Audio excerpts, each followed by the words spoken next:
नमस्कार। आज के इस नए विश्लेषण में आपका स्वागत है।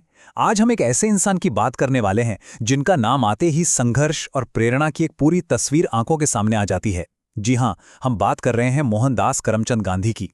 आज हम तथ्यों और ऐतिहासिक दस्तावेजों के जरिए उस सफर को समझेंगे जिसने पूरी दुनिया को विरोध करने का एक बिल्कुल नया तरीका सिखा दिया। तो चलिए सीधा मुद्दे पे आते हैं। जरा सोचिए, कितनी कमाल की बात है ना कि एक ऐसा इंसान जिसकी वकालत शुरू में बिल्कुल नहीं चली, उसने आगे चलकर एक इतने बड़े और ताकतवर ब्रिटिश साम्राज्य को घुटनों पर ला दिया। और वो भी किन हथियारों से? सिर्फ सत्य और अहिंसा से। ये कोई छोटा मोटा बदलाव नहीं था। आखिर ये सब हुआ कैसे? आइए इसी पूरी यात्रा को आज गहराई से समझते हैं। तो शुरुआत करते हैं उनके प्रारंभिक जीवन और शिक्षा से। देखिए, गांधी जी की शुरुआत बहुत ही शांत और एक आम परिवार जैसी ही थी।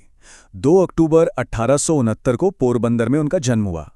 उनके पिता करमचंद एक दीवान थे और मां पुतलीबाई बेहद धार्मिक स्वभाव की थीं। बचपन से ही उनमें कुछ बातें एकदम साफ थीं, जैसे उनका सरल स्वभाव और हमेशा सच बोलना। शुरुआती पढ़ाई के बाद अपनी युवावस्था में वे कानून की पढ़ाई करने सीधा लंदन चले गए। अब यहाँ एक बहुत दिलचस्प बात है। जब वे लंदन से बैरिस्टर बनकर भारत लौटे तो ऐसा नहीं था कि उन्हें तुरंत कामयाबी मिल गई।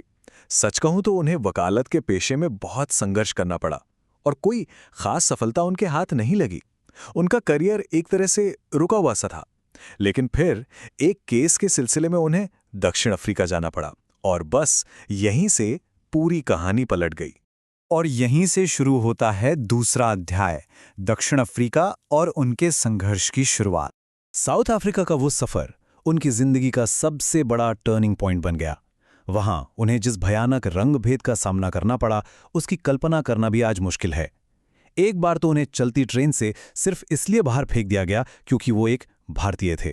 इस भयंकर अपमान ने उन्हें अंदर तक झकझोर दिया। इसी एक घटना ने उनके अंदर वो आग पैदा कर दी कि उन्होंने भारतीयों के हक के लिए लड़ने की ठान ली।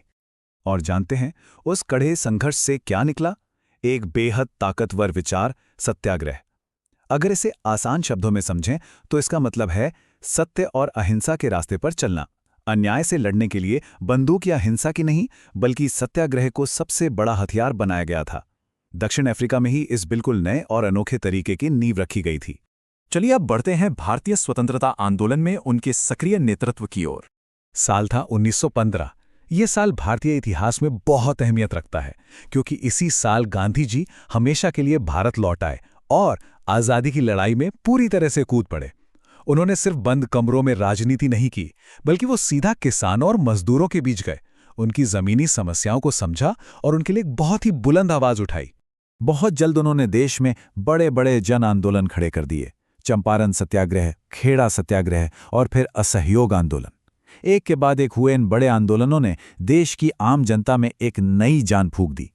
लोगों को पहली बार यह एहसास हुआ कि अगर हम सब एकजुट हो जाएं तो हमारी आवाज कितनी ताकतवर हो सकती है। इसी सिलसिले में उनका एक बहुत ही मशहूर आंदोलन था दांडी मार्च। अंग्रेजों ने नमक पर जो अन्यायपूर्ण कानून लगाया था, उसके विरोध में उन्होंने समुद्र तक एक विशाल पैदल यात्रा की। ये इस बात का सबसे बड़ा सबूत था कि लाखों हिंदुस्तानी बिना किसी हथियार के, सिर्फ सत्य और अहिंसा के बल पर इतने बड़े ब्रिटिश राज के सामने चट्टान की तरह खड़े हो सकते हैं। अब हम आते हैं उनके सबसे बड़े कदम पर, भारत छोड़ो से लेकर आज़ादी तक का सफर। 1942 आते आते आज़ादी की लहर अपनी चरम सीमा पर थी। इसी साल उन्होंने भारत छोड़ो आंदोलन की शुरुआत की। ये एक ऐसा राष्ट्रव्यापी और जबरदस्त आह्वान था जिसने अंग्रेजी हुकूमत की जड़ें पूरी तरह से हिलाकर रख दी। और आखिरकार इसी दबाव के चलते 15 अगस्त 1947 को भारत को अपनी आज़ादी मिल गई। लेकिन इस आज़ादी की तस्वीर के 2 पहलू थे। एक तरफ तो आज़ाद होने की अपार खुशी थी, तो दूसरी तरफ देश के बंटवारे का बहुत गहरा दुख। गांधी जी हमेशा से यही मानते थे कि सभी धर्मों के लोगों को मिलजुल कर रहना चाहिए। इसलिए जब देश का विभाजन हुआ तो इस बात ने उन्हें बहुत गहरी चोट पहुंचाई और वे इस बंटवारे से बेहद दुखी थे। और अब आखिरी पड़ाव, शहादत और उनकी अमर विरासत। 30 जनवरी 1948 ये वो दिन था जब नाथूराम गोडसे ने गांधी जी की हत्या कर दी। उनकी इस अचानक हुई मृत्यु से पूरा देश सन्न रह गया। पूरे राष्ट्र में एक गहरा शोक छा गया। लेकिन देखिए, इंसान भले ही न रहे, उसके विचार कभी नहीं मरते। अगर हम उनके जीवन को देखें तो किसी भी बड़े लक्ष्य को पाने के लिए हमें 3 बातें सीखने को मिलती हैं: सत्य, अहिंसा और पक्का इरादा।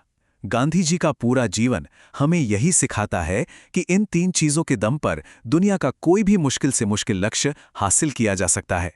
अब जाते जाते आपके लिए एक सवाल छोड़कर जा रहा हूं। आज की इस तेज और कई बार तनाव से भरी दुनिया में सत्य और अहिंसा के इन विचारों को हम अपनी जिंदगी में कैसे लागू कर सकते हैं? जरा सोचिएगा कि आज के समाज की उलझनों को सुलझाने में सत्याग्रह का ये मॉडल हमारे कितने काम आ सकता है। आज के इस विश्लेषण में हमारे साथ जुड़ने के लिए आपका बहुत बहुत धन्यवाद।